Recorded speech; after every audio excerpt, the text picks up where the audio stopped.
Good evening. This is a review I didn't want to do.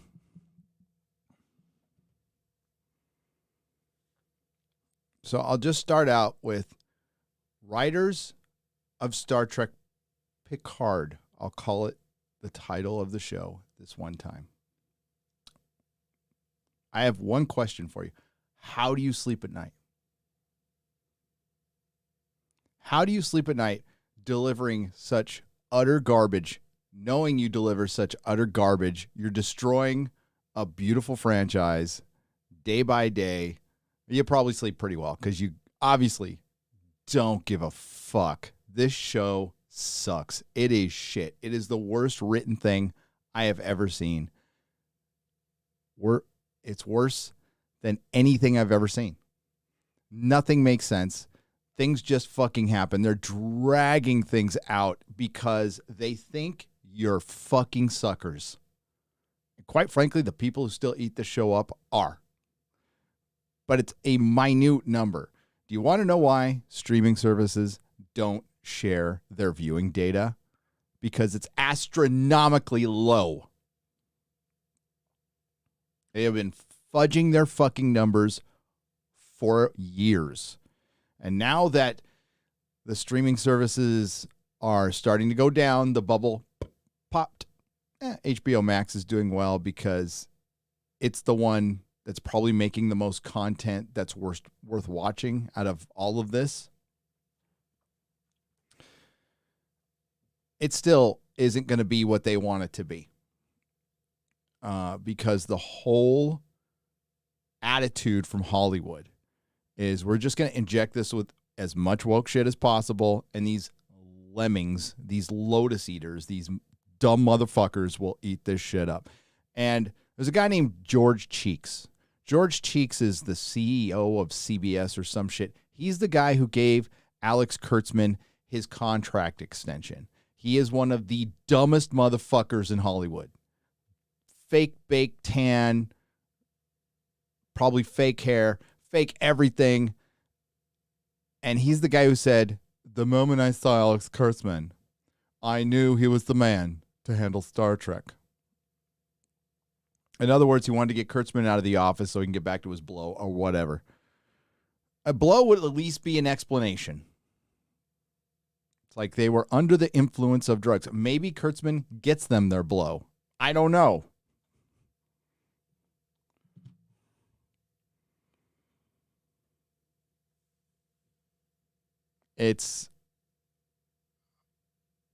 While I was watching this episode, I've been working on my office all day. So I was just working on my office, kind of watching on the side of my fucking, out of my glasses.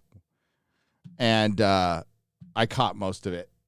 I caught the gist of it. It is, again, slowly dragging shit out to an unepic ending. Q is sick.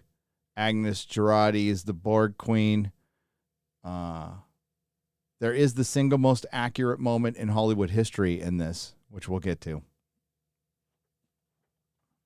And Picard is interrogated by a Fox Mulder type, and this guy was in another Star Trek working for the Time Agency, and they didn't even make him the same fucking character. Same actor. Time Agency didn't make him the same character.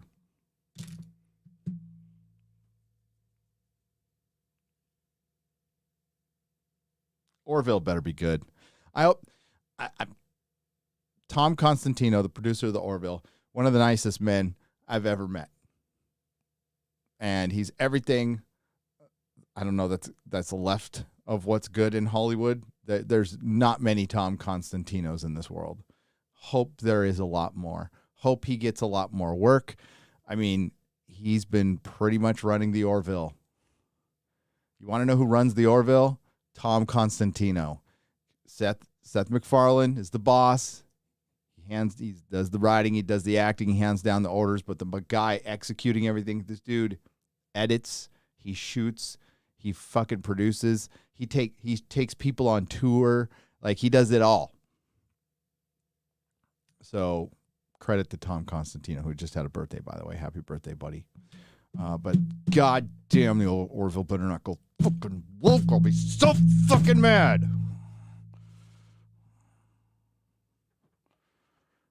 Sick of this shit. I said it was going to get worse before it's going to get better, and it's gotten so much fucking worse. And it's just going to get worse everywhere. It's great timing for my next video, which I will tease heavily at the end of this, because we've been working on it for a month. I've got to go over, Perry just did the final rendering tonight. I'm going to go over it after this live stream. I'm going to have to probably make some, I made a couple of audio mistakes, at least 2, that I got to fix and get back to Perry tomorrow. So we should have it ready by Monday, 10 a.m. Central Time. It's a little longer than I wanted it to be. I wanted it to be like one of these little really concise 10, 15-minute videos. It's like 25 minutes long, but it had to be said. And yeah, the one that just came out, Eric Quarterback, why did I say Eric? Quarterback Garrett. Hi, Eric, by the way. I know you're out there. Quarterback Garrett did a great job on it. But the one I was referring to on Twitter that we have been working on for a very, very long time, it is almost done. It is almost done. Evergreen. Going for some evergreen. This isn't evergreen. You can tell I don't even want to talk about it. Let's see who's here. Let's see who's up. I don't know if anybody's up. I wonder if my... Nope, that's not working. But that's working. People are up. That's good. What's up, Michael Sir? Is it Sir Segriff? Segriff. Creston Chi. Hello. Arc Phoenix 1. Greetings. Turo. Greetings. Homerostatus. Homerostatus. Greetings. What's up, Loki? Loki's Mornings of Mischief. What's up, brother? Hope to see you in Vegas. What's up, Tim F? Frag, Warren Smith, NZ Greg, sorry. Kenny Justice, Mr. Congressman, Master Farce Theater, Phantom Mercenary, Ass Chaps, BMO Beta, BMO. What was that fucking song? Lead singer of the Doobie Brothers. Yamo be there. Yamo be there. Took me a minute to think of that. It was on MTV all the time. Rob the Builder. Way better than Rob. Bob the Builder. Darius Munchausen. With some popcorn for $1.49. Thank you. Howdy, howdy. Travis Crust. Oh, shit. So... Fake Guinan and Picard are trapped by probably the most competent white guy in Picard who ran into some Vulcans when he was a little kid. So the Vulcans, I guess, were scouting out Earth for 200 years before first contact, or what, 150 years maybe? Timelines are about to diverge. The timelines have already diverged. So this might be a way of retconning Star Trek Discovery. And I thought they were kind of moving to like because they copy everything. So they're going to do some multiverse bullshit like Marvel. Kurtzman keeps invoking Marvel. I don't know if they're going to be around long enough. You're starting to see like the hammer fall on the Netflix just, canceled a couple of shows. It's still going to be the first of many. Former Harvey Weinstein assistant Leslie Headland had her show delayed again. It's not going to come out. And now all of that cushion the streaming services had with investor money and kind of riding Netflix's tails, because Netflix was still the big fish. When it goes down, it has impact. It has impact on the entire industry. And this big gold mine that they saw as streaming is drying up immediately. Now, are they going to cancel things like The Witcher? I think probably after season 3, yeah. Big expensive shows are going to get canceled. Disney's too far into it. Not really sure what they're going to do. Don't really care. They're never going to turn it around. But as far as Star Trek goes, it's fucking dead. It's dead. It does not recover from this. Not anytime soon. You know, maybe when I'm really old, because I'm already kind of old. When I'm really old, it'll come back and I'll be so under the influence of dementia that I won't give a shit. But God damn. And it's just,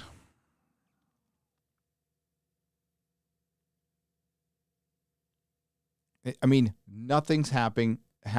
Nothing's being said of any meaning. You can watch your average shitty Star Trek show and get some kind of message. This, you get nothing. There is no standout episode of Kurtzman Trek. Imagine that. There is 4 seasons of Star Trek Discovery now. Or is it 5? 4. And we've got almost 2 seasons of Picard, 2 seasons of Lower Decks, a season of Prodigy. Where's your standout classic episode that people are talking about? Where's the drum at? Where is it?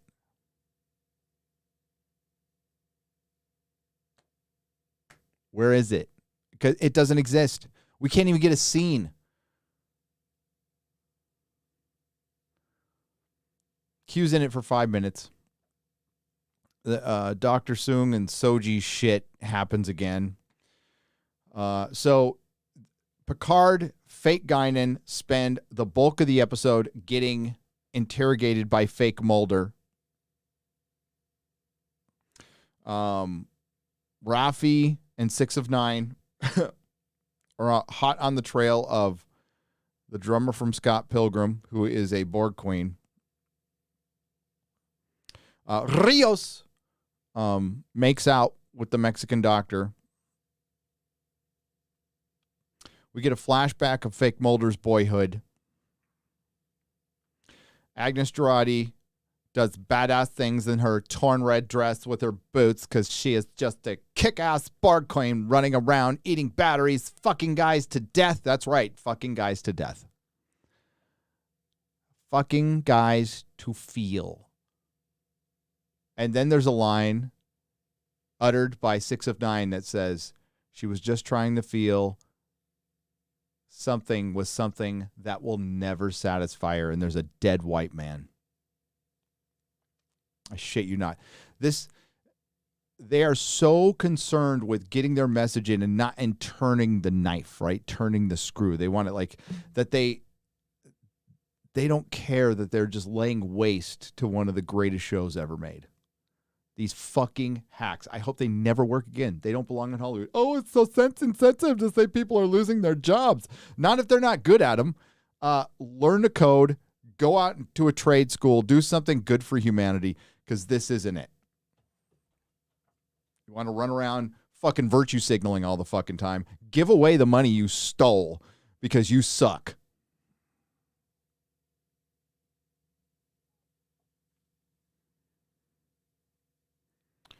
I didn't even check to see who wrote this episode. I don't give a fuck. It was some inexperienced dipshit soap opera writer. That's what it was.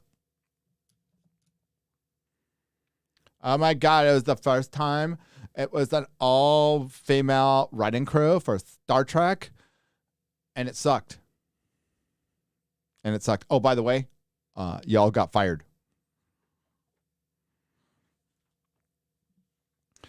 So we'll do it separately by storyline, because I'm just not going to go over the solo episode. I don't want to. Fuck it. So Rios makes out with the doctor. Nothing really happens. He replicates the little boy some cake. He eats too much, and he gets a tummy ache. The end. They can't use the transporters because they've been quote unquote Borgified. That's what Raffi said.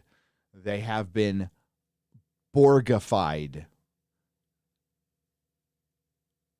The show is written by functionally retarded people. I imagine they can drive home and not poop in their pants. So I'll say functionally retarded. The Raffi 6 of 9 storyline was chasing down badass Borg Queen. She's so badass. Fucking people to feel. Eating car batteries. When they see the dead guy, they argue about their relationship over his dead body. That is the single most accurate representation of a lesbian of all time in Hollywood. The only thing they needed after that was a U-Haul truck. Of course, they left the dead body there. Didn't call the police. Nobody's worried about it. There's people fucking walking around everywhere. There's a fucking dead body, and they just walk away from it. How does it affect the timeline? We don't really care. This show is just made for content. We need stuff on our platform in a category to balance the books. And we'll call it Star Trek. And some of these motherfuckers are watching it and giving positive reviews. And you know, they're laughing too. The executives are laughing at you harder than I am.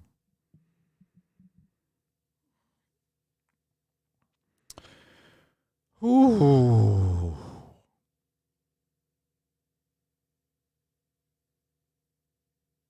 Like, I would take average Star Trek. We can't even climb up the curb from the sewer right now to get to average. So they confront Borg Queen Agnes Jurati, who kicks the shit out of them and leaves. Dr. Soon's daughter has slowly, over 3 useless episodes, figured out that she is made and not born. And she says, "You love your work more than you love me, Daddy, so I'm going to leave you." She's all, I'll stay if you could say you love me, basically. And he couldn't do it because he's a man. So she left, and then Agnes Jurati showed up just in time. And she says there's 2 possible timelines, one where he saves the world, but it turns into the fascist timeline, and one where he dies alone. I wonder how that affects the future with Data. Not really sure, because if he dies alone, he doesn't have descendants.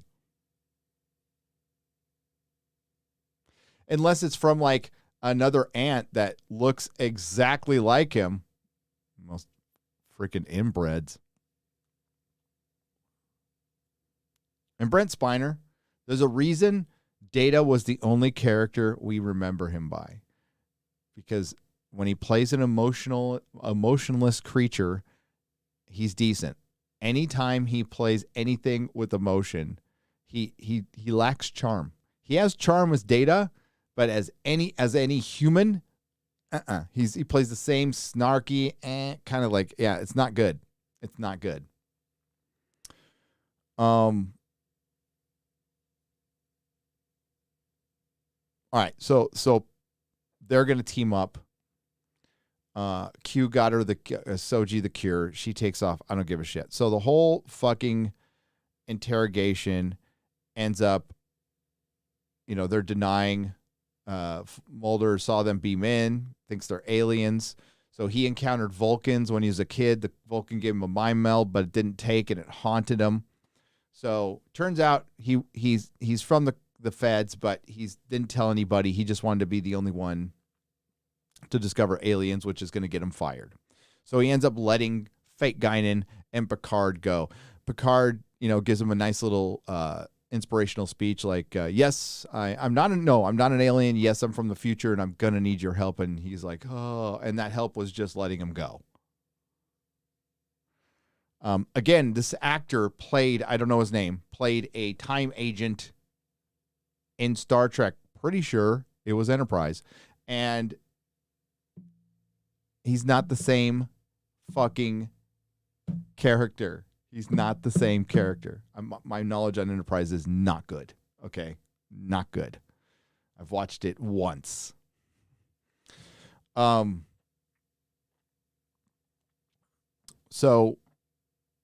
and that was a while ago.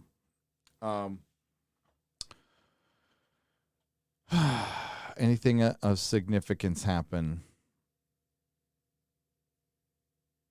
No, that was it. They know Q's sick. Oh, they figured out that this whole thing is about Q and it's not about Picard. So it's Picard's decision to travel in time was his decision. He is supposed to escape some trap, whatever. But it's about Q. It's not about Picard. So, of course, Q is sick and he's dying. And he's a dick. He's a total dick. So I hate this Q. I hate Star Trek Petard. And I'm going to thoroughly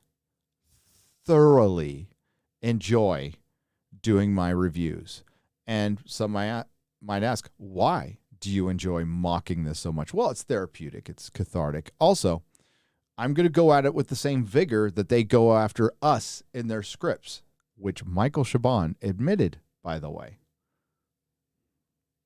So he felt very comfortable calling Star Trek fans alt-right anti-SJW trolls. Essentially, by the way, that was while he was running a show where he came in late and got fired early. The Pulitzer Prize winning Michael Chabon, who basically rewrote Jerry Siegel and Joe Shuster's story in a book called Cavalier and Clay, which was new information to a lot of people who listen to PBS.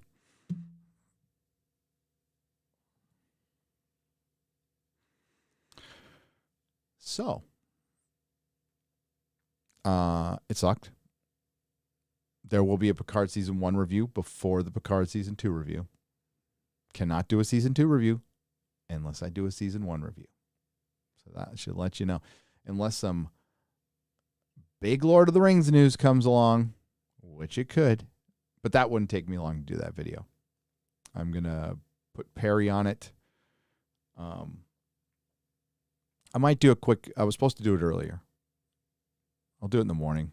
Might do a quick Northman review. It's the reason I didn't do a review of Picard on Thursday. The wife and I went and saw The Northman. It was excellent. Excellent. It was so nice to see something good. I mean, is it the greatest movie ever made? No. I would equate it to the modern day Excalibur. It's very Excalibur in tone.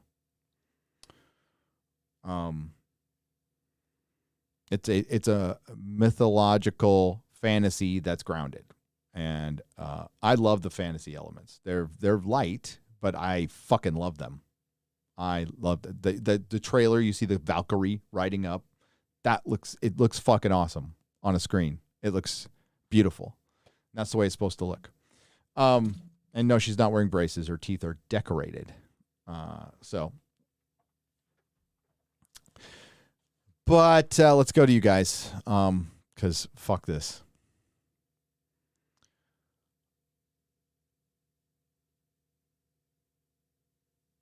Still waiting to see if it passes ad block. Oh, my God. What Perry did was, dare I say, beautiful.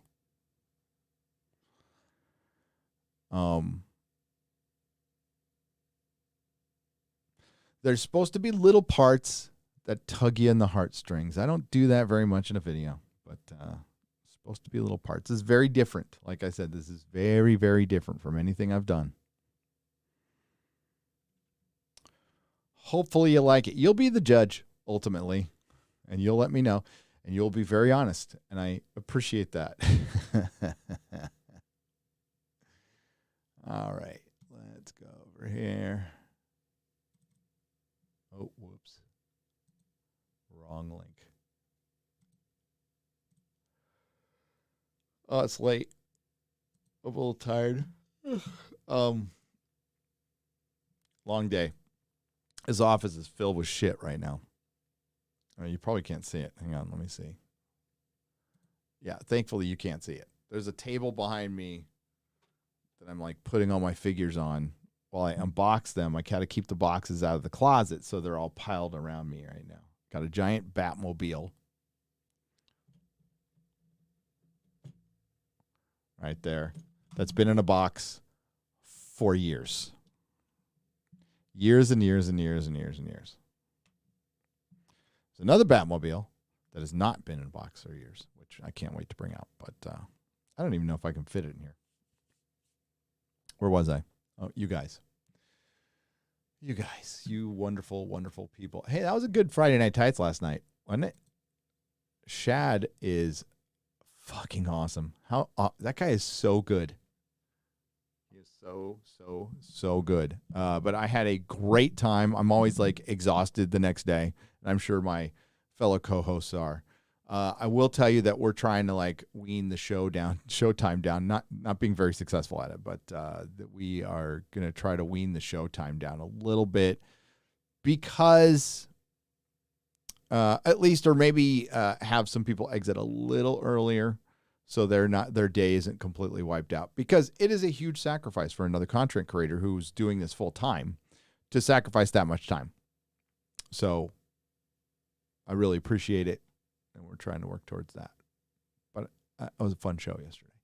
TNG had a bare bones budget and pulled off great episodes. Yep. TNG and Doctor Who both had no budget at all and are series that lasted decades because they had some of the best writing in television history and some of the best acting.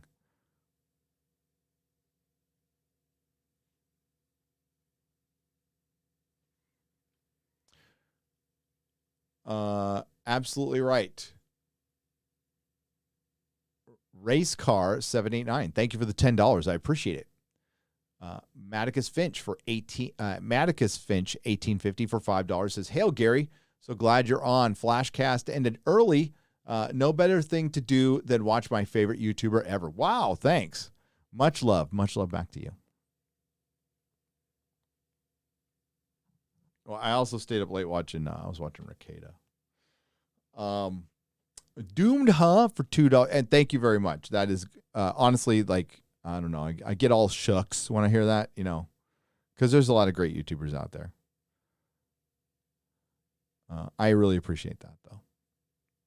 I do. Doomed, huh? For $2. Maybe they're saving all the good parts for season 3. No. Because they're going to bring the original TNG cast, who mostly is insufferable, to work with the same writing staff. If it was, if they cleaned the slate, if they fired Kurtzman and everybody involved in Secret Hideout and brought in a decent production company out there, I think Anonymous might be one of them. They've done some good stuff in the past. Don't know if they're even still around. Bring Brian Fuller back, somebody, Ronald D. Moore, Naren Shankar, then I might think, yeah, okay, sure, things could change. But Alex Kurtzman's his name is on it. It will be shit. And so far, I have been proven right on absolutely everything he produces. And it's not just me, it's everybody who's seen it.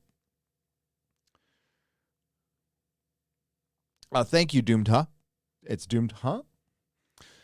Craig Road Jr. for $20. Thank you.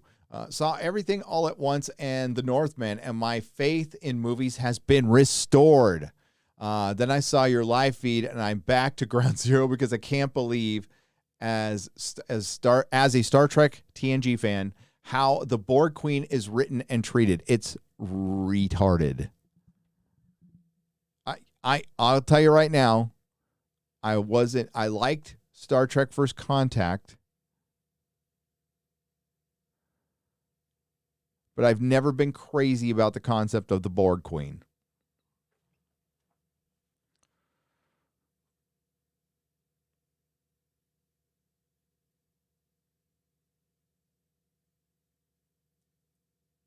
I do like how she, the one thing I like about Star Trek First Contact is it's like the last temptation of Data. It's really fucking, the scenes between them are cool. They're cool. I like them.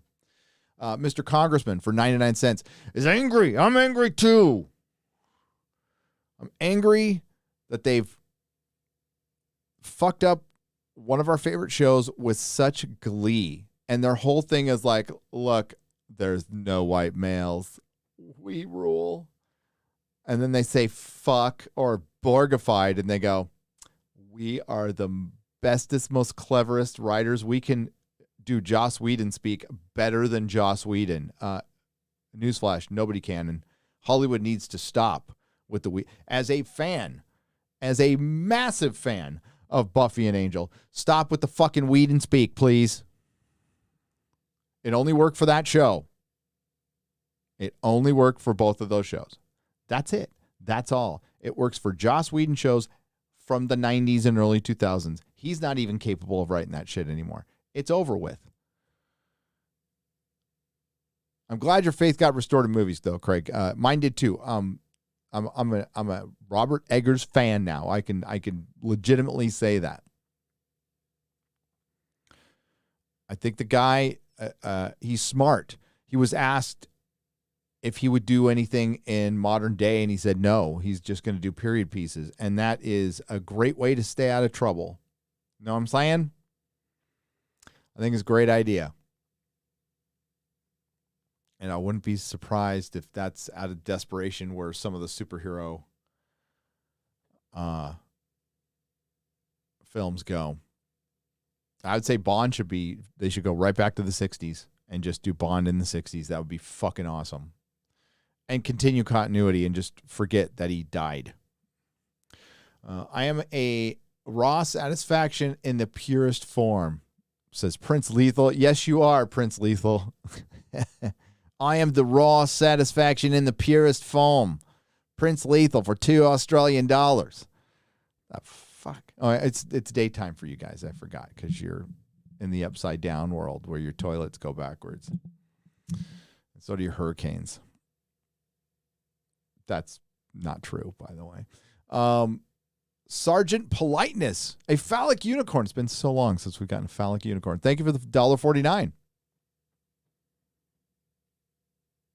That's my dedication to my channel back in the early days, before things, really took off. I reviewed Unicorn Store, Brie Larson's directorial debut in Sicily. I was in probably the most epic place I've ever stayed. I was in, we were there for a wedding. My wife was doing hair for a wedding for some Ukrainians, our Ukrainian friends. And we stayed in a castle, and then we stayed in a villa on a cliff. Just a fucking cliff. The whole town's on a cliff. I actually drove up the wrong way on a one-way road and almost killed us all. But it was on a cliff. It was beautiful. And I'm sitting there watching fucking Unicorn Store to review it for the channel. I don't think I'll ever do that again, to be honest with you. I thought, according to Star Trek Enterprise, that the Vulcans weren't doing mind melds in the 21st century, or am I crazy? I know that the Vulcans showed up in Enterprise early on, right? Or wasn't there some fucking Klingon in a field or some shit? Yeah, like, there's things that Enterprise did I didn't like. But I'm like, whatever. It was like, it got better. It did get better. But I mean, they don't care. They don't give a shit. I mean, they said they were going to explain why Guinan didn't recognize Picard. They put out articles on their own shill websites saying that this is just part of the plot. Now, they've got 2 episodes to fix it, but they just said goodbye to Guinan and didn't say shit. So I don't think so. I think that's a fucking lie. I think somebody ran cover for him at the Access Media.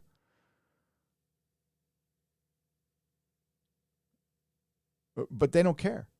They don't care. Why don't you stop suffering and watch good stuff like Mythic Quest, Ted Lasso, most anime, etc. Positivity over negativity, and these shows are all negativity. Promoting negativity keeps people in the negative loop, says Kai MFS for $10. The negative loop. Hollywood's in the negative loop, Kai. When a good show, I watch these, so I hope that they get good. That's why I watch them. I hope they get good. I would love to review old TV shows and pop it up on the channel, and that might be something I do. But if I'm going to review stuff, I'm just going to review stuff that I want to review, that I like, that I'll watch again. Like, for example, tonight, I had some downtime. and I sat down with Junior, and we watched Raiders of the Lost Ark in 4K. Not a very good transfer, by the way, Lucasfilm. Just going to say. But it was beautiful. It was beautiful seeing a perfect film. The only mistake, in my opinion, is one I don't even give a shit about, and it's the log sticking out of the truck that they used to knock the truck over. You can see it just sticking right out. Other than that, love that movie. But as far as the negative loop, Hollywood is in the negative loop, and it's something we have to call out every single time. And it's finally starting to work again. So we were at this place 2019. We were on the precipice of things changing. And then the coof came around and it reset everything. And I said it. I said it then. I said, everything's been reset. All that progress we made, done. Didn't help. I mean, these are just facts. I don't mind what you did, but I have to state the truth. It didn't help that everybody ran back to The Mandalorian right after The Rise of Skywalker. They just ran back like keys came out. Everybody just went and saved Kathleen Kennedy's job. And you guaranteed more bad Star Wars. I think a lot of people have recognized that. I mean, that's just a fact. I was even taking a look at it. I'm like peeking in. But I stated in all of my reviews, I'm like, I am not buying anything. I am not jumping in until I get consistency. And I waited for the hammer to fall, and it fell. They fired Gina Carano. And that was it for Star Wars. That was it. And all you're going to get is mediocre to shit. And the more you support it, the more you keep it around. That's a fact. I don't give it money. I review it, but I don't give it money.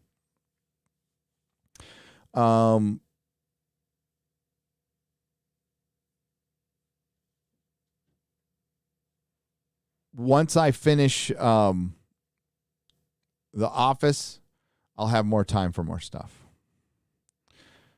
But yeah, we still got Lord of the Rings. That's going to get effed 5 ways to Sunday. We still got comics dying. Marvel is gone a suicidal path that's just unbelievable. It really is. I tried to lay it out in my last video. It's like we are repeating history. It's happening right before our eyes. And everybody who was saying this in 2018, when we saw Captain Marvel, we're like, guys, they are fucking this up. And, yeah, we got a lot of shit. Took a lot of people a long time to realize, like, oh, geez.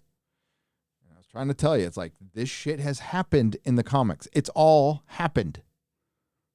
And quite frankly, it was written better in the comics, and it still sucked. But, yeah, man. So I am seeing this through. I'm watching the death throes of Star Trek. Going to see it through. Doubt I'm going to watch Season 5 of Discovery. I skipped last season. I'll see Picard all the way through.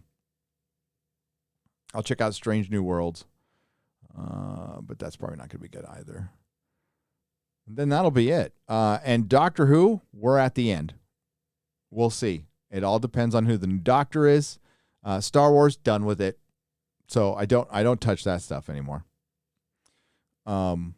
Yeah, I guess my focus will be on Lord of the Rings as time goes on. But thank you, Kai. It's good to see you. Hope things are well. Spirit of Vengeance, narrated by Gary and Gundam. Test site for $2. I'd be happy to do it. Gundam's awesome. Are you talking about like the comic book? Fuck yeah. Overkill 161 for 99 cents. Poop emoji. Yep, it's poop. It's poop.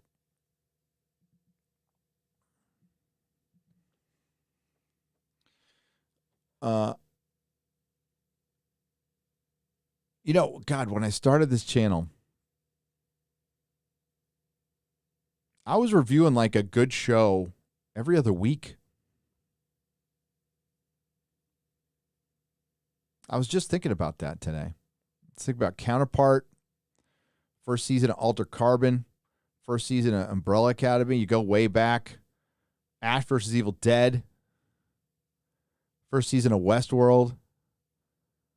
Better Call Saul's back. It's fucking great, by the way. New episode tomorrow. I'll probably do a season.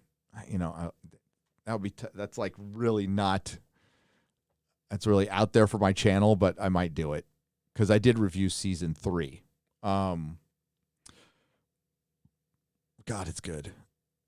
But it's a holdover. It's a fucking holdover. And Vince Gilligan's got so much fucking juice that they can't, like, he's not going to woke anything, right? And they're not going to fuck that up. That is one of their biggest shows, and it's coming to an end. I wonder what he's going to do next. Because it's been pretty epic, to be honest with you. But yeah, used to be a good show on every other week. And I'd have to say the best TV show I've seen is Reacher, which was just good, There's a couple things I'm going to check out. I'm watching a anime. Kemi just sent me a bunch of old anime. That's what I'm watching just to enjoy myself. I was watching that. But yeah, I just pushed this off till Saturday. I'm glad I did. It was so pointless. It's pointless at this point. And it is frustrating watching them lay out such crap knowing that they know it's crap and they're just filling time. They're just filling time. That's all they're here to do is fill time. Peebo Thulu says, no time to watch now. Here's a compensation. Oh, it's okay. For taking the hit for watching this train wreck to save us some time. Salute to you. Thank you for the $10. You can watch it later. It's going to be here. It ain't going anywhere.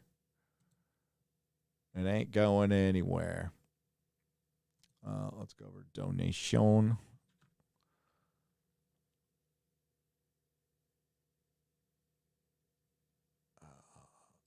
There we go.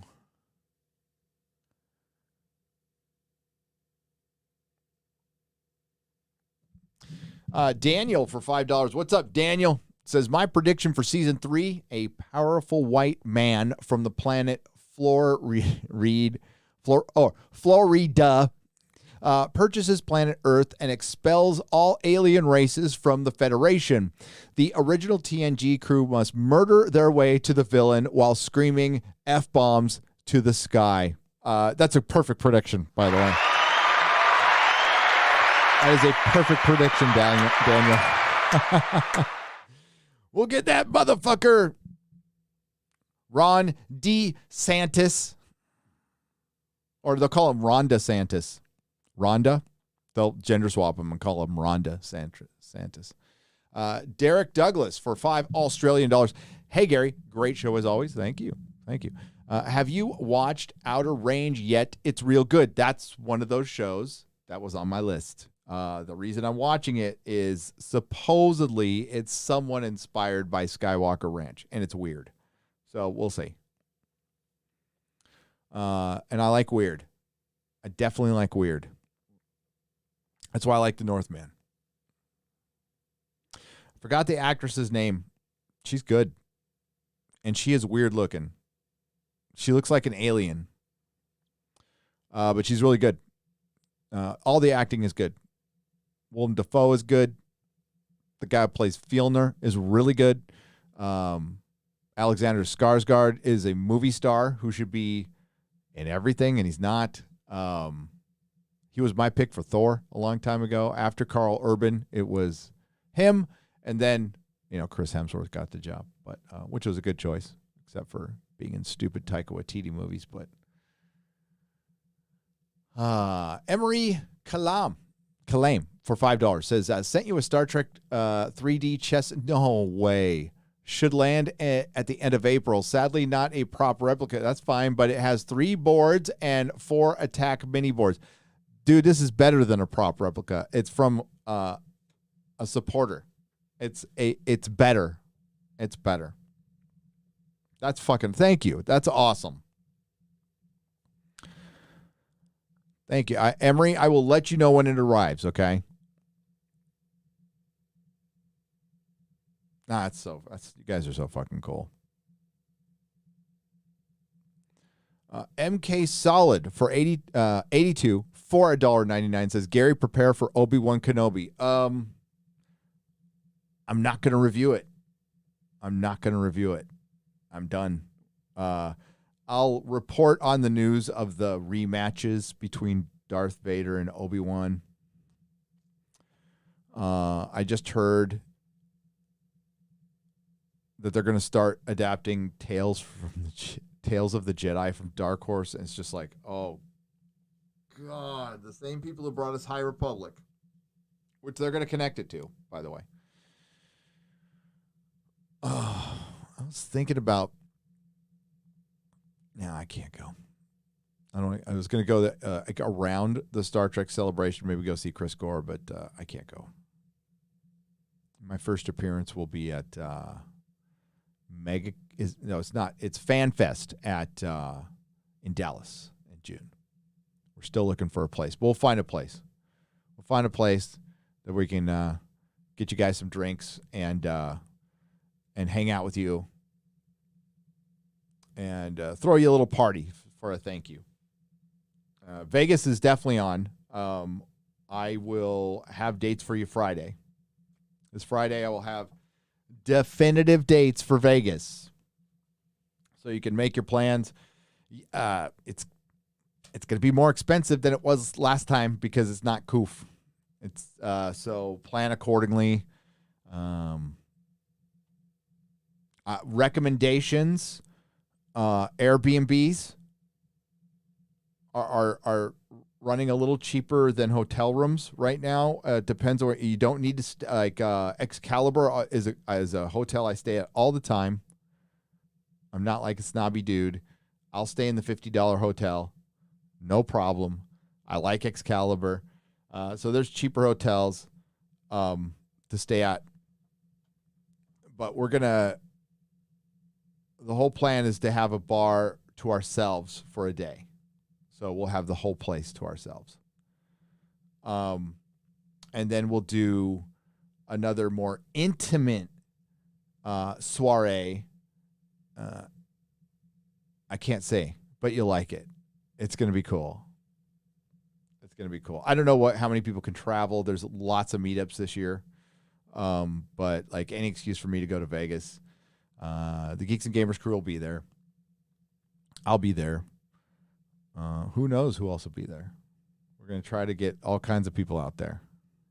Maybe Eric will come. The only reason Eric came and didn't come, and I don't blame him at all, is there was mask mandate. As a matter of fact, if mask mandates go back up, I'll take it somewhere else. We'll just have to do Orlando or whatever. But if mask mandates pop back up, which I don't think they will in Vegas. I just don't. They can't afford that shit anymore. Plus, it's not going to be like in winter. It's going to be in the middle of summer. So, Austin Kaiser for $2 was just some guy trolling when he was on FNT. When we're talking about all the pop culture stuff we were talking about at the time, was he trolling us? Was this a long No, I don't think anybody can troll for that many years. The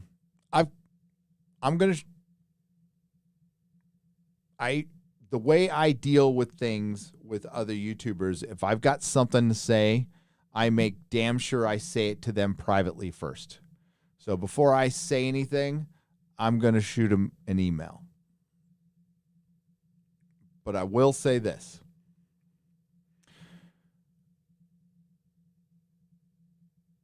Consistency is an important thing to me, not just on this channel or in life.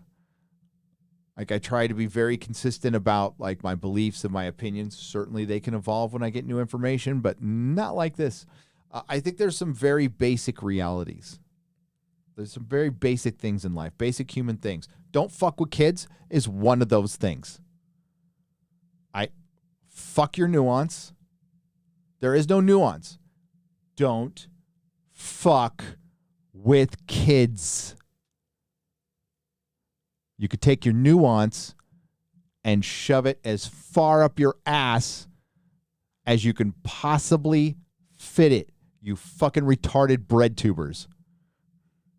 You fucking creepy ass, grooming, two-faced, dumb motherfuckers. Out there just to be contrarian and trolls.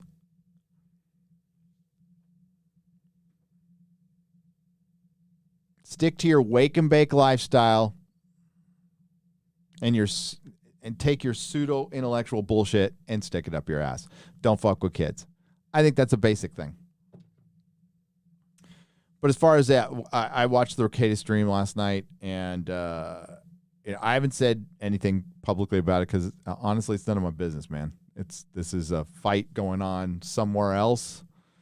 I do not. We've been asked before, and I vehemently disagree with his takes on the Florida bill. I debate him anytime on it.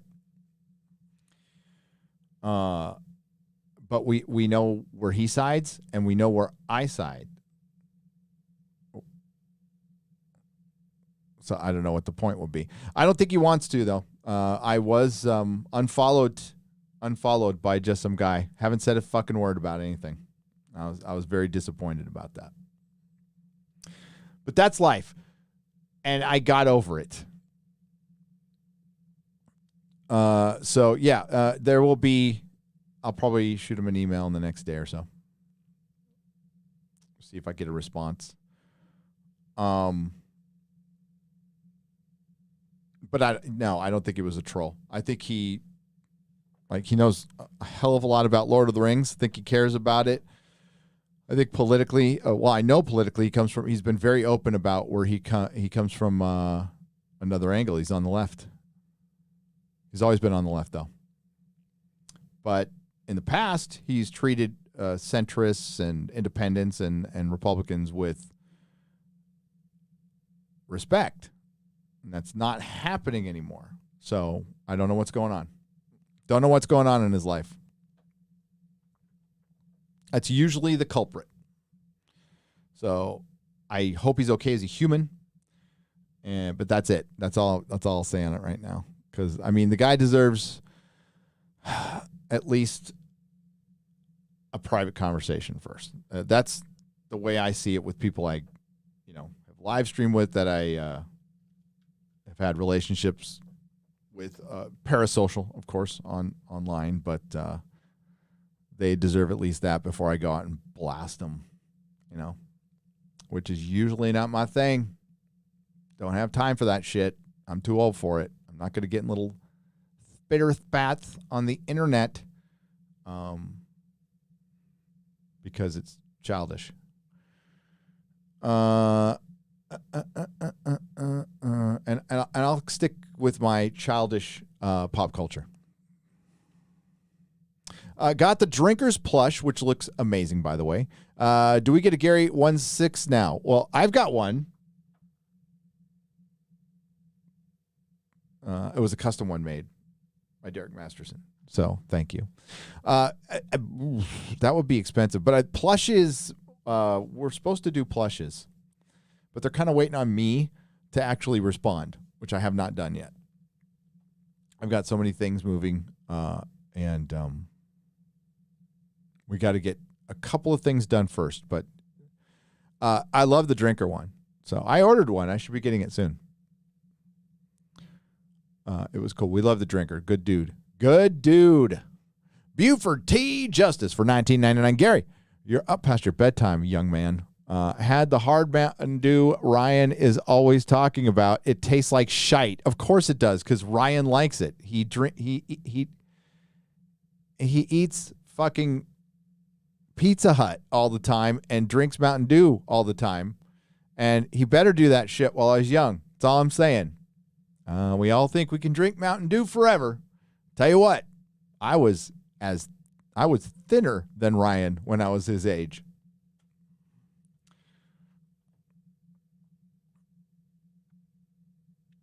Dun, dun, dun, dun, dun.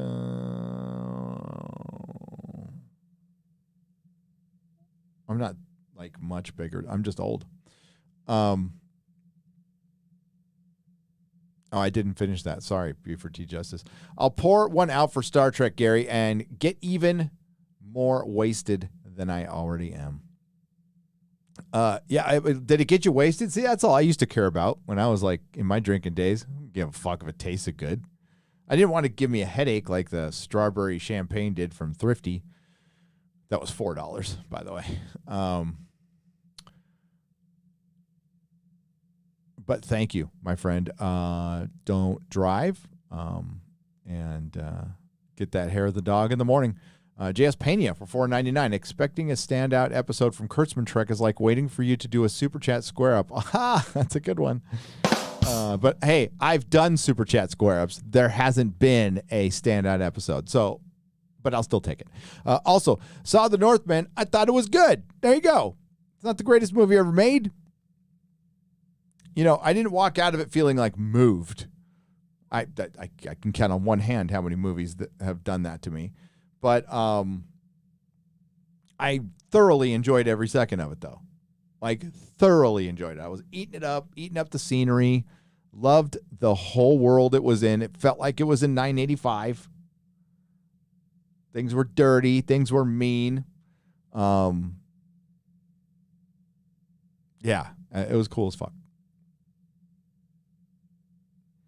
They didn't shy away from, like, ancient society. What I don't think is, I mean, I haven't been to college, so I don't know. But what I don't think is taught enough in how much ancient society, I'm going to sound like Joe Rogan now, love their psychedelics, because they did. Those shaman were tripping balls all the fucking time, okay? And maybe they were seeing things. I'm not saying it was all the drugs and the psychedelic, because I have taken psychedelics in my lifetime, and they definitely shift your perception. They do. Like, times you feel like you're behind a veil, you're seeing things differently, little sparkly shit. It could be all just in your brain. Could be real. Don't know. But it was trippy. That's what this movie is. It's trippy. And it does get into that quite a bit. Thank you, Buford T. Justice, and thank you, J.S. Pena. I appreciate it. Rip me every single time. It's fine. I can take it. See, that's the thing, is two things, unsolicited advice for content creation, okay? For one, I don't know everything. I am just a channel, just an lower average channel on this platform, right? A platform that has channels with millions of subs that I've never heard of. I haven't watched a single second of Mr. Beast. Not a second. I know he's like the new PewDiePie and the master of YouTube. And but I did watch his interview with Joe Rogan and thought it was fascinating. But I still haven't watched his content. I'm just not into that. I'm just not into whack-a-doo, you know. But like, God bless him, man. But I will say there are two unwritten laws of content creation that just seem to be forgotten by everybody at the worst possible time. Not everybody. The channels that make these mistakes make the same fucking mistake. And there's one you can come back from, and there's one you can't.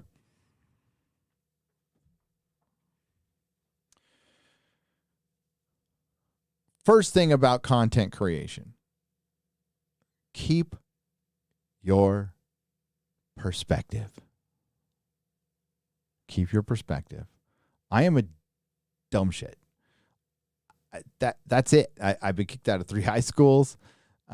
It's very important to stay humble, because staying humble is a good thing.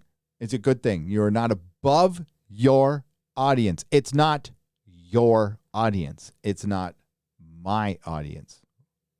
We are the audience. That's why people tune in to YouTube for whatever reason, the connection, because we are the audience. We aren't some polished dipshit.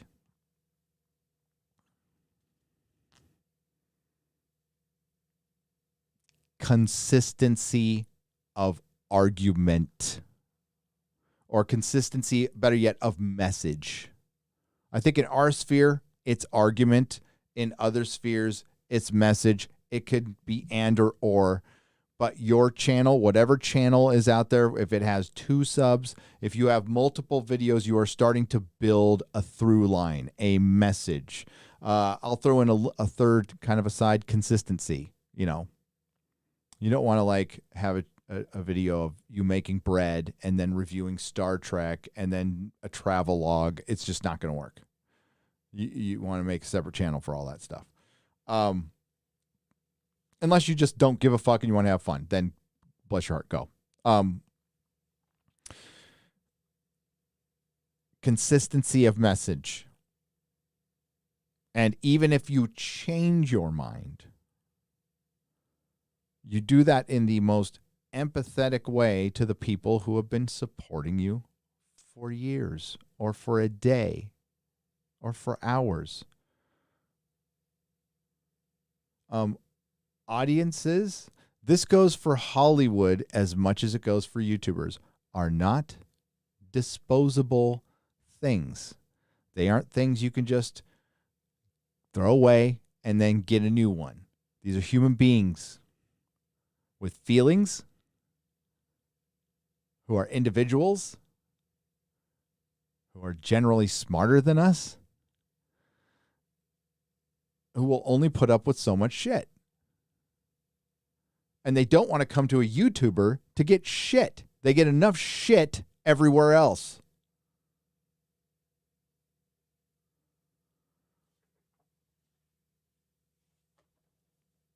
You know, sure, I'll watch, like once in a while, I'll watch the blood sport stuff. Not my thing, though.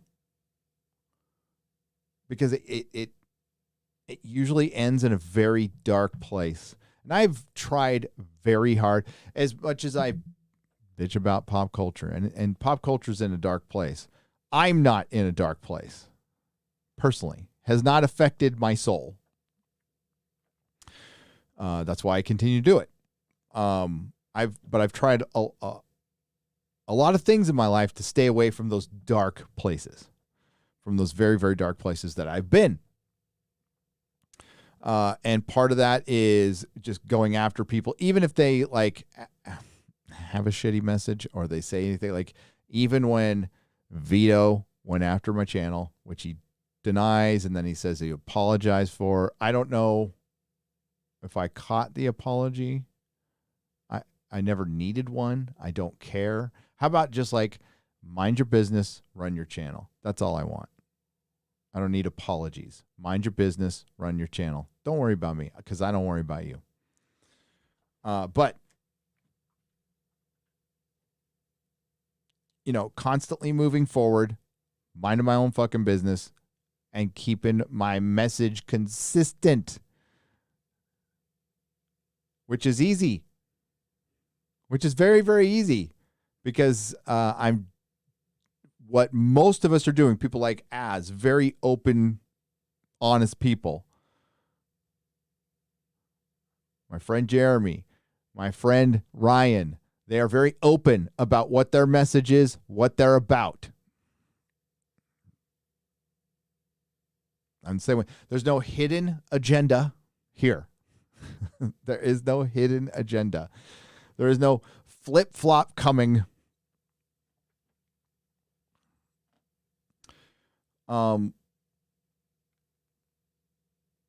But we've seen this happen before, and it's unfortunate. But that consistency of message. Do not betray your audience. There is no coming back from that. That's the one you cannot come back from. You start going after your audience. You start betraying the message when your audience is begging you. Listen to them.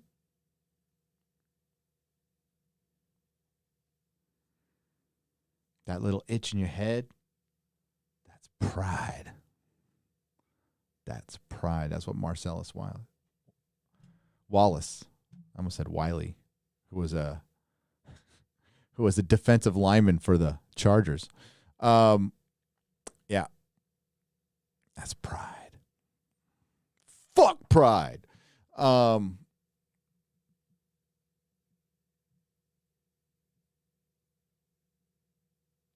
What's up with these writers? Do they have any self-awareness? Do they know how smug, unserious, and downright idiotic the words coming out of their characters sound? Do they write entirely from spite? Paul Turner for $10.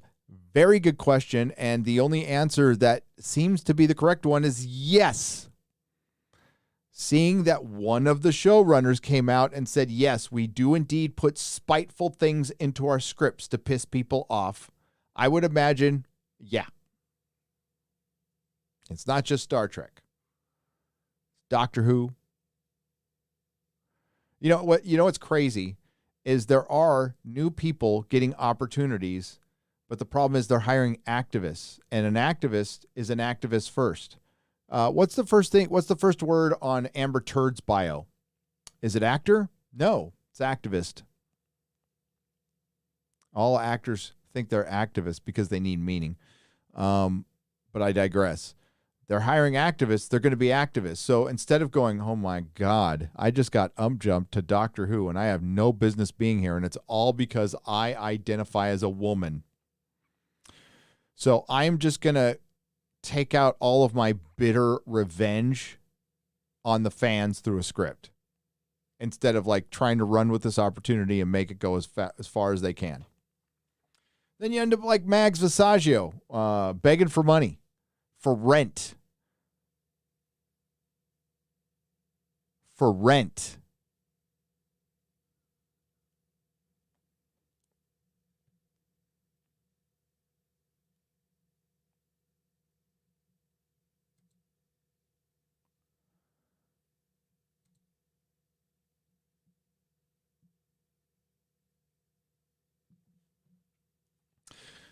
Joe Triani says, are there any writers and producers from TOS or TNG? We need them back. There was one that they had on, but it was like, it wasn't enough.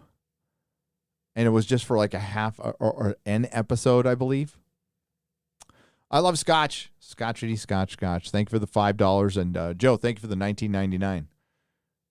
No, Alex Kurtzman will not bring back the good writers because he's not a good writer. So everybody has to write under his skill level, which is non-existent. And when they bring people in, like Walter Mosley, they fire him unceremoniously because some 20-year-old complained about him telling an anecdotal story and dropping the N-word. By the way, black and Jewish man. So he's got he can say the N-word as much as he wants. Kung Fu Hot Dog. Gary saw Excalibur. It's great. As a POC myself, I was disappointed not to see myself in the Northman, which I loved. Bless your heart. I love people who have sense of a sense of humor. It's such a rare thing. Thank you, Kung Fu Hot Dog. I appreciate it.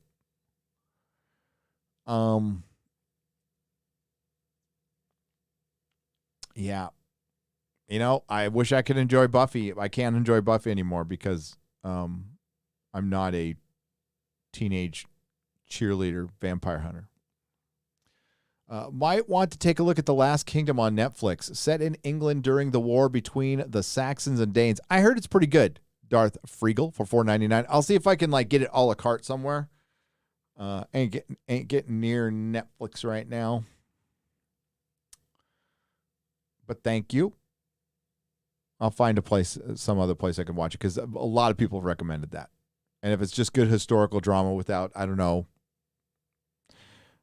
race and gender swapped Viking kings to a fierce black woman, they would rape the shit out of her. That's what they would do. They would rape the shit out of her if they didn't stick her in a hut and burn her alive. That's what would happen to her.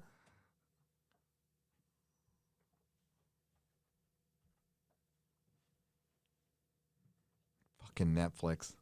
oh, we're going to get that Vikings crowd, which was, I mean, glorified to begin with, and that's fine. You can do that with the show. But that's what would happen to her. It would be horrible. That's the one thing. The Northman does not pull any punches with any of that shit. They do some very brutal, nasty things to children, to women. They get their slaves and they take off.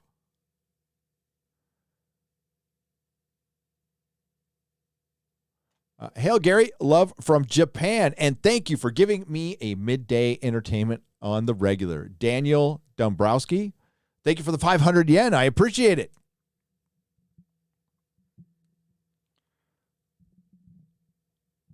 Mrs. Nerdrotic, after walking out of that, she's like, it's so fucking amazing that we're here at all. And I'm all, right? There's so many easy ways to die. And somehow we just, we kept doing it and making babies. And good thing our ancestors had sex. Thank you, ancestors, for having lots and lots of sex. I am grateful. Defenders of Comics. Thank God there's some out there for $50. Just thank you for keeping it real. Big props for everything you do. Do you feel the pendulum is swinging with the woke crap? Absolutely. But Hollywood's not done with it. So it's going to take, the stuff we're seeing right now was all basically made 2 years ago. Thor Love and Thunder a year ago. Thor Love and Thunder was principal photography was finished in May of 2021. So we were still in it, right? Just off of the Summer of Love in 2020. By the way, I mean, Natalie Portman probably could have got herself jacked up in 3 months. But I saw some pictures of her in October of 2020, which was 2.5 months before she filmed Thor Love and Thunder, and she was not bulked up at all. At all. You can find them. You could just Google most recent picture of Natalie Portman. You'll see that set photo. And the reason I bring it up is I'm just really skeptical that that's her. I heard people have said she's had a workout regimen, and I just said, well, Chris Hemsworth was taking pictures of his workout regimen all the fucking time on Instagram. Maybe I missed it. Maybe they're out there. But I haven't, that's the kind of thing you would talk about. I'm just saying, I'm skeptical. But maybe she did work out, and good for her, she did. If she didn't, I'll have something to say. I think it's just it's weird that they've kept it quiet. I think it's weird that why not show that off? That would sell the movie. Natalie Portman workout, right? I think she worked out like Brie Larson did, and they're going to digitally enhance. That's what I think. I could be wrong, though, and I'll admit it if I am. Darth Fiegel might want to take a look at I read that one. Thank you again, Darth Fiegel, for the $4.99. Defenders of Comics, the woke crap will go away. So to finish up my thought there is, yes, the pendulum is swinging back. It is. You're seeing Bill Maher. You're going to see certain people try to get ahead of it. Bill Maher is definitely one of those people. I think Russell Brand is either woken up or one of those people, or a little of both. There might be some nuance there. I'm fine with that. If it helps the pendulum swing, whatever it fucking takes at this point. Whatever it takes. Disney just making mistake after mistake after mistake after mistake. And even a juggernaut monolith billion-dollar company only has so many mistakes they can make. So they're bleeding right now. We have made the gods bleed. And we've done it by speaking up and being consistent and doing it for years. And, Ryan brought it up last Friday, and I don't think we talked about it enough. All those people who said we should just walk away, give up, black pill it all. Been saying it for years. We've been dealing with it for years. And it's like, no, I'm in it to win it. We might not, but I'm in it to win it. And I'm in it as long as I fucking humanly can do this. And I been doing it for a long time. And I like a challenge. I like a good fight. I do. Keeps me going.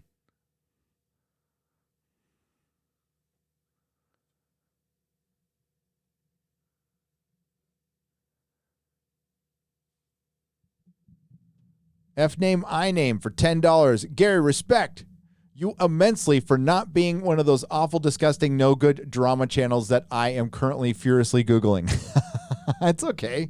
I'm not saying like I'm better than them. Like I watch that shit. I've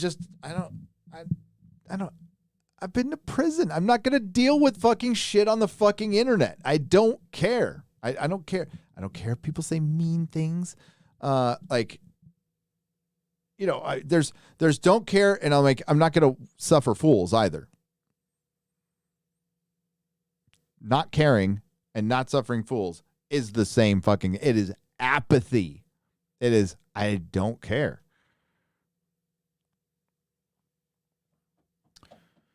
Dude, I hear shit all the time. Okay, I'm not like deaf to this stuff. I hear shit all the time.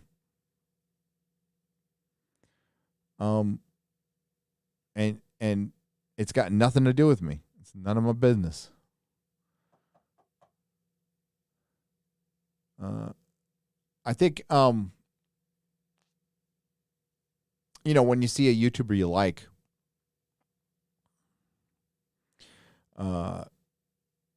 doing something you don't like, it's a bummer. It's a bummer, man.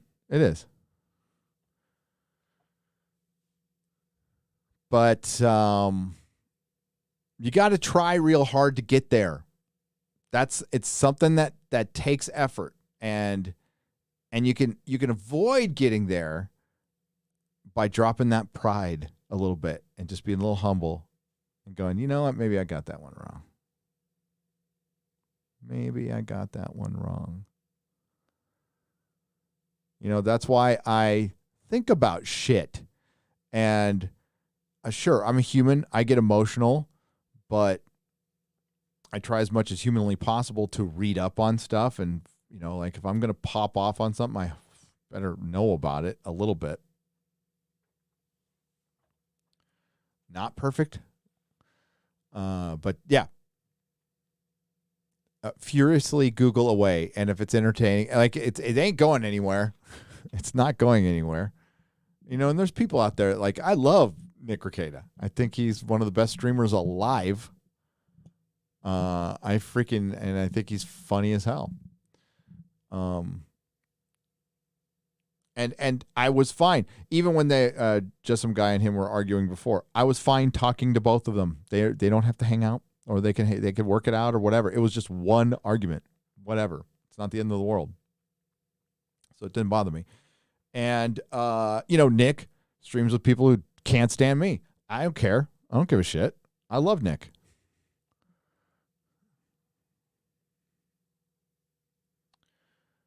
Hey, Gary, who's the person on your t-shirt? Oh, Heath Ledger. It's one of my favorite t-shirts. It's Heath Ledger. Heath Ledger. Did I say leather? I'm a little tired. Heath Ledger. May he rest in peace. Killed himself on fucking dope. Can't tell you how many times I've seen that in my life.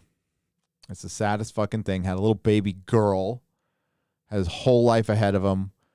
Was a fucking brilliant actor. Ugh. But let's go dance more to Pfizer, okay?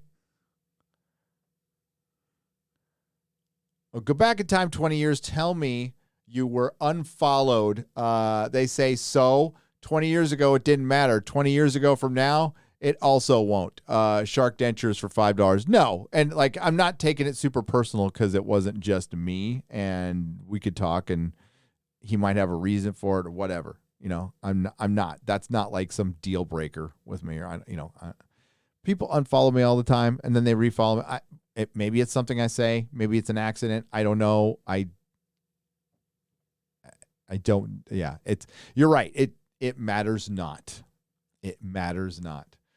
How does it compare to The Patriot? Says Josiah Fitch for $5. The Northman to The Patriot. That's a weird. But I guess they're similar plot-wise.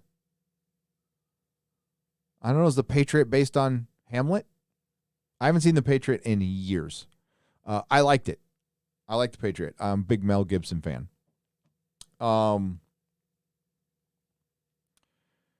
So the story that Hamlet is based on is what The Northman is based on. But Northman, like, the story predates Hamlet, obviously, because it's based on it. So it's like Danish mythology, and it's one of the first like fantasy book series, basically. And it's like the fourth book or something. And it's done some in poetry or whatever. I don't know. I read about it after the movie. I had no idea what it was based on. I just wanted to see how accurate it was. It felt accurate. It felt good. It felt real, visceral, like truly visceral. Had some Conan moments, had some Excalibur moments, you know. How does it compare to The Patriot, though? I like The Patriot. I thought The Patriot was a really good movie. I don't know how it would compare, though, because I hadn't seen it in so long. Maybe I need to see it again. Raiders of the Lost Ark is fucking great, even though the 4K transfer, garbage at times. Absolute garbage at times. Like when he gets on the plane, there's a bunch of artifacting. When he's in the South American temple artifacting, I can't stand that shit. Especially on 4K, and you pay all this. Well, my wife sent me up for I guess a present because she's awesome. I really have the best wife ever. She set me up a home movie theater for that we could all. Her whole plan was, well, we could write it off because it's research. So she like made this in the house, like had it made. So we've got like a nice, comfy couch, like a super comfy couch with drink holders, and I've got a big fucking screen and my projector, right? Everything runs on one remote. I've got this Dolby Atmos fucking sound that just like gives me a boner every time I fucking hear it, and it's great. It's fucking great. And she hooked me up with that. It's like, damn, I married up so much. Like, seriously. But I hate women, supposedly. So whatever. Whatevs. REK Films Montana says, I left Picard in the rearview mirror. Good for you. I can't watch Hollywood anymore. I make my own films. Good. Just need a dang budget. You could review mine, made for $1,500. And it's at REK Films Montana. All right, I'll check it out. Yes, make your own shit. It's easier now than ever. Shad said it last night on Friday Night Tights. It is easier now than ever to make your own stuff. You can make an audio show. People love fucking audio dramas. People love them. Just to find a story that you like that hasn't been done, get some friends together, make an audio drama. Be fucking awesome. Shit, I might do one someday. Find some comic. People are doing it all the time. It's cool. Make your own movies. Or just start what this is. This is alternative entertainment media. That's what it is. I guess if you want to label it something, that's what it is. We're alternate media. Which means we're just fucking folks. We're the only people who speak for the fans. That's a fact. Lot of channels out there. A lot of channels have your back, and that's a good thing.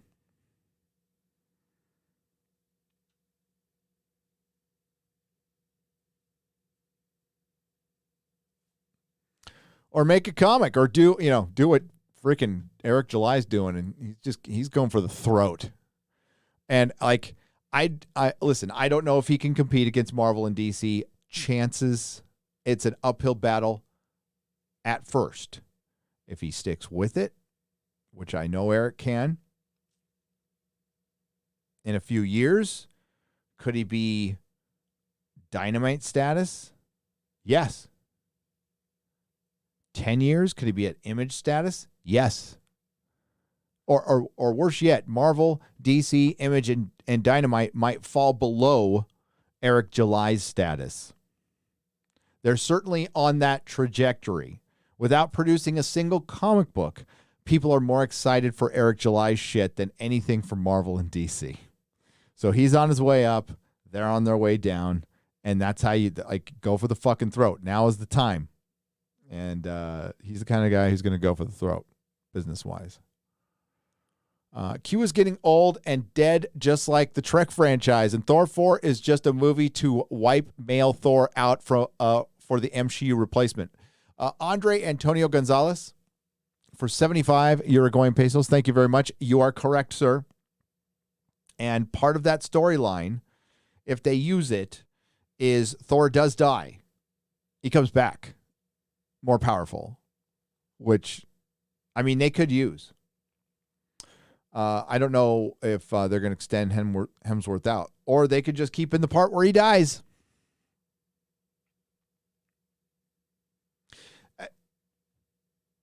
A lot of stuff gets conflated from comics. The MCU is very different from the comics. My argument is I am a Marvel Comics fan first. The stories are better. And the MCU was better when they adapted the better Marvel comics. But now they're into the Disney Marvel comics. The Disney Marvel era started in 2009. 2009. And that's where things just started falling apart. Marvel was on an upward trajectory until Disney bought them. That's when it started farting out. We didn't really realize it at the time, but that's what was happening. So, they passed up fucking some great storylines. Great X-Men storylines. Just brilliant storylines they've absolutely passed up or burned out, like Dark Phoenix, you know. Best thing they've ever done was something Kevin Feige had very little to do with, and that is Daredevil Season 1 and 2. Those are fucking good. Hi, Gary. Thanks for taking the hit for us by watching Picard, a show I refuse to watch. But keep up the great work. Thank you. Side question to a knowledgeable comic book guy. What is the deal with cameos versus first appearance? There seem to be some major inconsistencies in the definition. The hypocritical, for 100 Australian dollars. Yes, there is. That's a very good question. That's a very, very good question. Well, the way I solve it is you buy the cameos and the first appearance. So, for example, Wolverine appears in Hulk 179, 80, and 81. So if you want to get Wolverine's first appearance, true first appearance, you get all three. Venom appears in 298, 299, and 300 of Amazing Spider-Man. You get all three. That's the answer to you. So what's technically the first appearance? Amazing Spider-Man 300 for Venom, Hulk 181 for Wolverine. But if you want to get the true first appearance, if you're a true collector, you're going to get all three. You're going to get the cameos too. Raven Darkholm makes her first appearance in Captain Marvel 18, but that's not the first appearance of Mystique, but it's technically the first appearance because it's the first appearance of Raven Darkholm. It just depends. I would say get a comic book price guide. It's worth the investment if you're collecting. Because if anything, forget the prices. It's the listings you want. It's those listings. You could probably find it online too, if you want to do that. I think there is an online version you can buy. Oh, no, I know there is, that you can buy and download. I buy it more for the listings. The value means nothing to me anymore because of CGC and eBay. If you want to determine a comic book's value, it's what it's actually selling for. So you go to eBay and you look for completed sales. Comic shops are now doing auctions, and a lot of times they're cheaper than eBay. There's YouTube channels doing auctions, which I'm sure you know about. Yeah. Cameo is just they pop in at the end of a panel, but that book is going to be worth less than the full first appearance. So Amazing Spider-Man 299 is not worth as much as Amazing Spider-Man 300, which is the first appearance of Venom. Hope that answers your question. Alex for $4.99. Hail, Gary. Have you seen The Witch by Northman director? Yes, I have.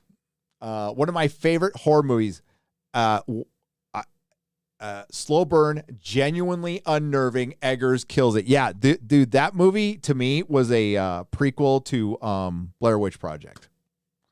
That's the way I saw it. It's a good fucking movie, dude. It's got a great trailer. Yeah, so if you haven't seen Witch by Robert Eggers, really good. Creepy ass movie. I haven't seen Lighthouse though, so I'm fucking watching Lighthouse in the next couple of days for sure. Because I'm a fan of this guy now, especially with his old attitude. And he did an interview with Chris Gore. You can go check out at Film Threat. Seems like I mean, I'm sure he's Hollywood, right? But not as Hollywood as anybody else. I don't know. I don't know these people. I know that there are people who have contacted me, contacted Jeremy, contacted, I'm sure, Ryan, and everybody else going, yeah, we're not all like this. And we go, great. That's awesome. Be public about it. Please be public about it. Like telling me stuff I can't repeat. I mean, it's good to know. It is. I do really genuinely appreciate it. And I think people are actually trying to like start a dialogue, which is how... Fuck was that?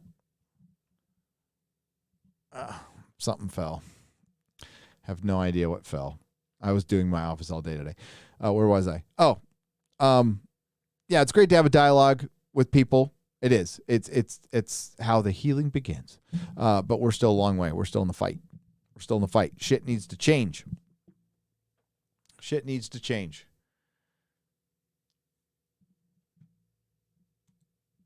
But I'll definitely do a Northman review. That's going to happen. And it's going to be spoiler free. It's going to be spoiler free because I want you to see the movie in the movie theater. I saw it in this great theater in San Antonio that's kind of close. And it's got California loves to think they've got like all the best shit. They don't. Like our theaters kind of are garbage. I sat in a nice comfy chair and I fucking relaxed. And by the way, that ticket cost me almost half as much as the same ticket would have in California. Right. So I think I paid $12 for the ticket, $14 for the ticket. It would have been 30 in California and in San Francisco, 35 plus $25 to $50 in parking for one ticket. So if I bring my family to a superhero movie, it was like $150 to $200. In Texas, it's half as much, and the theater is nicer. It's a nicer theater. Some dude was dressed up in full Viking regalia too. I was like, yes, that was fucking awesome. It was some old fart like me. I was just like, yeah. Do you think something like the Science Fiction Writers of America is worth going for? By the way, I'm black and I don't care for the N-word. I would imagine you don't care for the N-word. And that's good. Mr. Kirk, 2019. I don't know. I think, like, I don't know how much it would cost. I would say Shadversity mentioned last night that there's a bunch of free writing seminars that's how he learned to write. Maybe like email him to see which ones he went to. And I'd say go to that. Do that. Do as much as you can for free, Mr. Kirk. Save those ducats, man. We need them.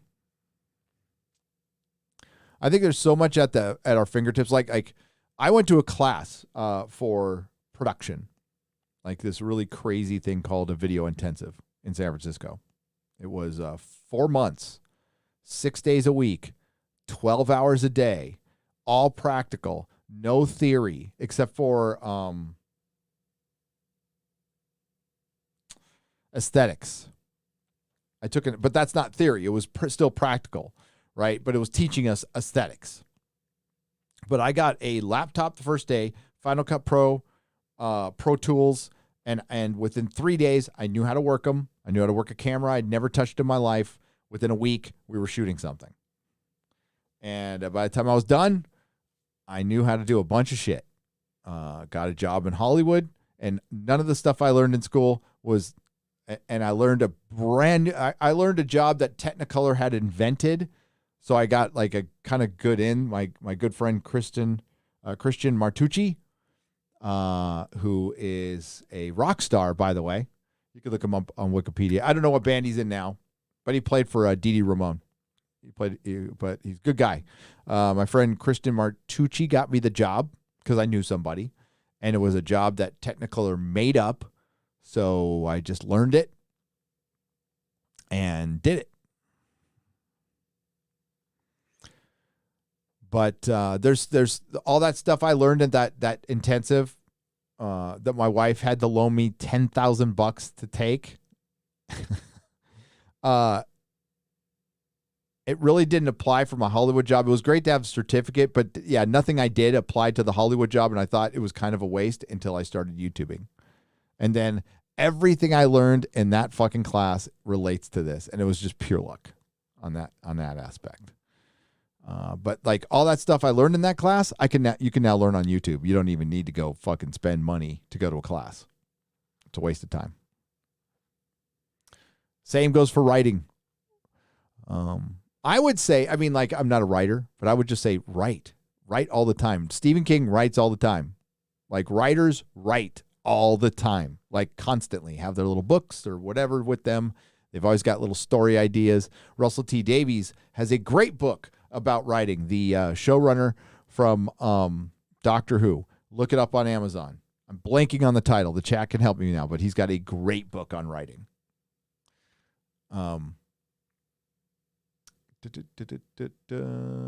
Alex, hail Gary.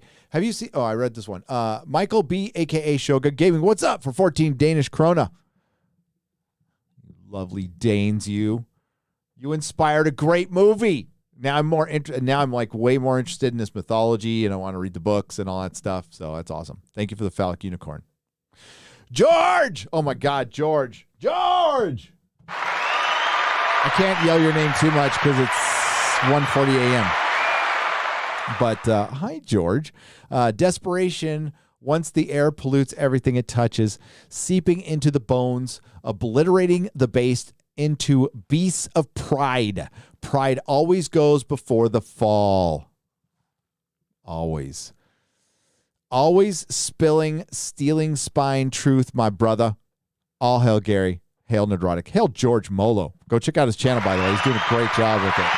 So proud of my boy. What are you doing up so late, George? I know what you're doing. You're working on your channel. I used to be the massive Kevin Smith fan, and then he sold out. Glad I found your channel in 2019. You are the real deal, G1. Nerd and I appreciate you keeping it real. Hail the Fellowship. Maticus Finch, 1820 for $10. Hail to you, and hail the Fellowship. We love Fellowship.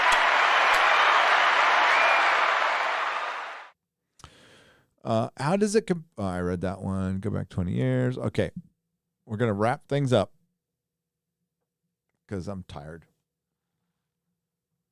I wish I could go on, but I'm tired. I got to I got to see if that video's done.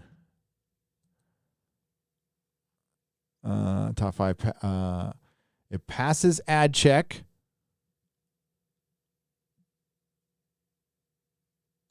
Hang on. Let me get right back to him.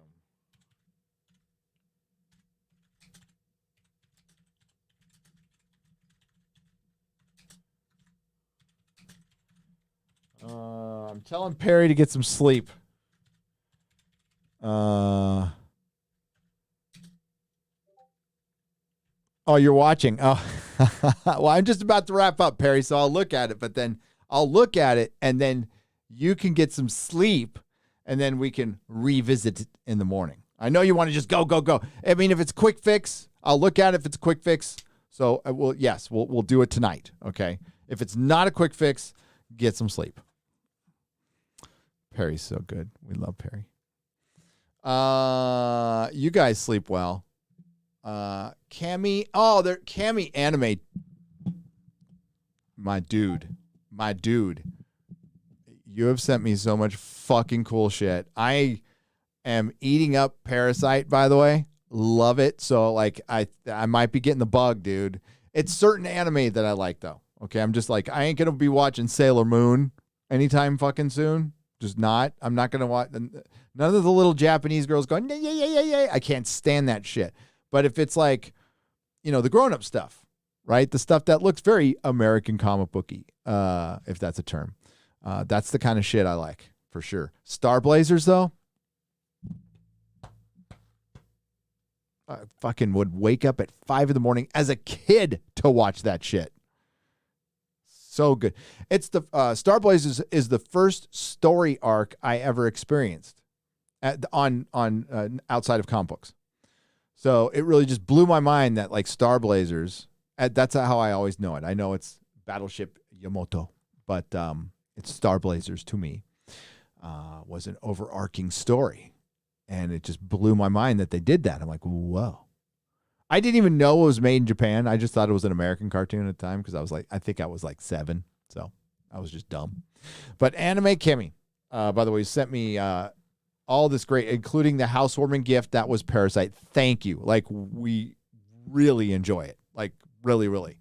I really love the Northman because it reminds me of the enemy Vinland. Somebody else said that the Vinland Saga so much, and I didn't care for the cast. I didn't care that the cast was all white. It doesn't take place in the modern day, and it's not medieval fantasy. They wanted to make it as close as it would be in reality. Yes, it's based on an actual story, mythology of that time, which has inspired many, many stories. Maybe even. Am I saying it right? The Vinland, or is it the Vineland Saga? Sorry if I'm saying that wrong. But I saw somebody else say that on Twitter. So, yeah, somebody else had your thought, my friend. Again, thank you for the amazing generosity. Here's another buck to support the show, boss. You were supposed to get volume 9 of My Hero Academia on Thursday, but I messed up shipping. It's okay. And I'll send it to your old address because I didn't get out and say it's it's fine. So it's coming this week instead. Shake my head. Don't even worry about it. Like, thank you. It's cool. You're awesome. You're going to be the guy, man. There's going to be people, well, they won't know this, but there was people in the comic shop for years trying to get me into anime and manga. I'm like, nope. I ain't got time for anime and manga. I'm reading all these great American comic books. Well, I was wrong. You were right. I'm sorry. That's all you say right there. I've got no excuses. I was wrong. You were right. I'm sorry. See, I'm married. It's very easy for me to do that.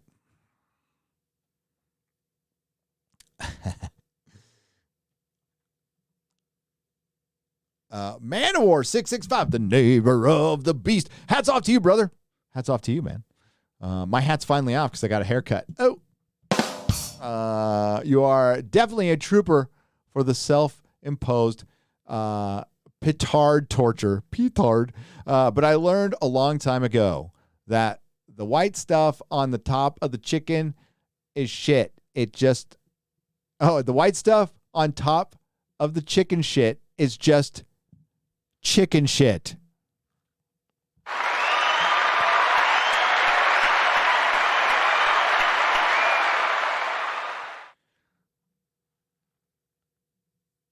Jacob Babrick for $5. This is on the donation side. We're wrapping up the donations here.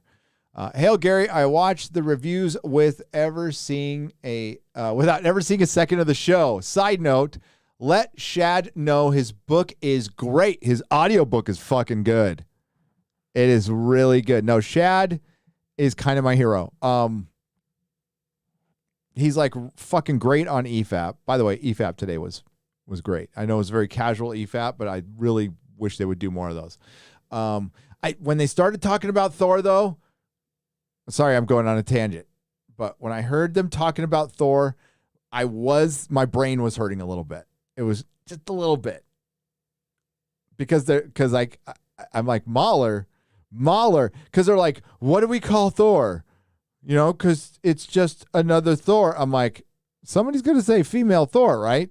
No, they're not going to mention female Thor once.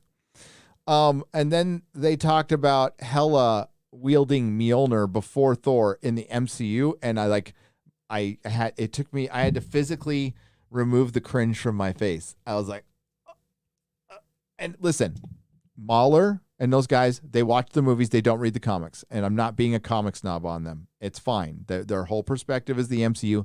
That is fine. That is not. It's the fact that their only perspective is Hela wielded Mjolnir before Thor. She is Loki's daughter, possibly.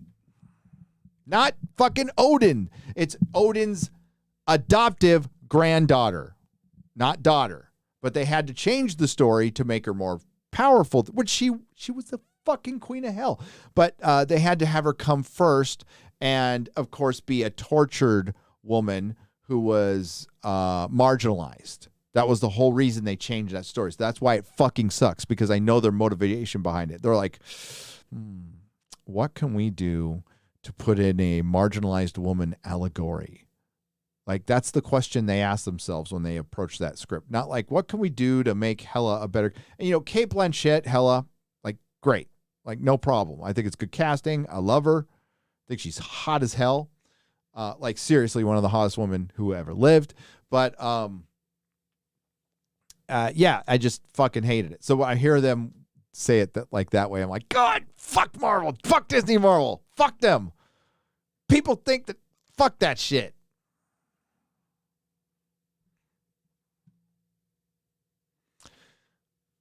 I mean, like, I wouldn't call, like, Marvel, Mahler's not a normie. Like, not a chance in hell Mahler's a normie. Like, Mahler has extensive knowledge of video games where I am a total moron. So I think it balances out. But I blame Disney Marvel for that, not Mahler. Disney Marvel.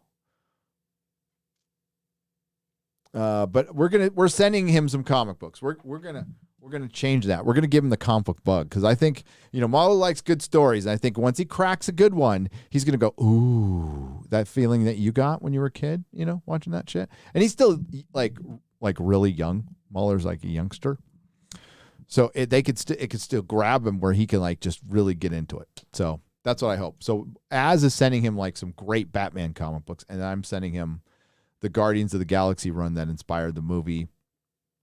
And then if he likes those, I'm going to send him Frank Miller Daredevil, because I think that'll get him. I was describing it a little bit on BBC, and I think I got some people into it because it's really good. Mr. 2 Scoops for $1, please. Corbin Benson appearing and giving Q his powers back for season finale. Probably. They won't remember season 2 and season 3. Season 3 will probably be standalone. Petard season 2 needs to be edited down to you're right, to an hour and a half. Love that you're in Texas. Thanks, Matt Deckard, for $5. I don't think it would help, but it's got about an hour and a half of content. All right, I really got to wrap it up. Got to look at this last vid. Thanks, everyone. It's just turned into a full-blown live stream, as they always do now. I'm going to check one more time. You guys let me go. Okay, I got 2 more here. Kenny Justice for $5 says, would you watch the anime called Hellsing? I have seen Hellsing, and it's fucking good. I would love to. I see you would love that. No, I like Hellsing. Captain Harlock. And then it's just like the basic bitch stuff. Okay. Like Akira. Yeah. Mushi Shi is a wonderful anime. Esoteric, chill, lovely art, wonderful music. Definitely a recommend for anime noobs. And it's called, is it Mushi Shi? Mushi Shi. I'll check it out. Hey, when I saw Parasite, I'm like, Melissa's, she's like, this is our housewarming gift. This is what we're going to watch. And I'm like, it's called Parasite. I'm like, what's it about? She's like, I have no idea. I'm like, let's watch it. And all I saw was like some guy's hand, his thumb had an eyeball on. I'm like, that's weird. I want to find out, why is that eyeball on his thumb? And I find out. It's pretty cool. It's pretty cool. So bless your hearts, all 1,369, 70 of you staying up this late. We'll be back live Monday for the nooner. And then Wednesday, Chris Gore's, joining us every Wednesday now for the nooner. Hope you guys liked that one show last week. That was kind of our first one. But it's Quarter Black, me, Chris Gore. I guess it's the 3Gs. And yeah, we'll probably talk a lot about the Northman on Wednesday for sure. I might even see it again. I'm going to try to see the Batman again for my second time, because I can watch it at home tomorrow. So while I won't be sitting down and watching it. I don't know if that counts. I'll be doing my office while watching the Batman. But going to try that. So we got the nooner. We've got Real BBC on Az's channel on Tuesday. So you got a lot of good live streaming coming up. Tuesday night main event on Jeremy's channel, Geeks and Gamers, on Tuesday night. So Tuesday's like, we got you locked in for Tuesday. And Friday Night Tights next week. And it's going to be fun. It's going to be fun. Oh, the video. So the video. The reason I have held off on a Doctor Who video is because of this video. Is it all about Doctor Who? No, it's not.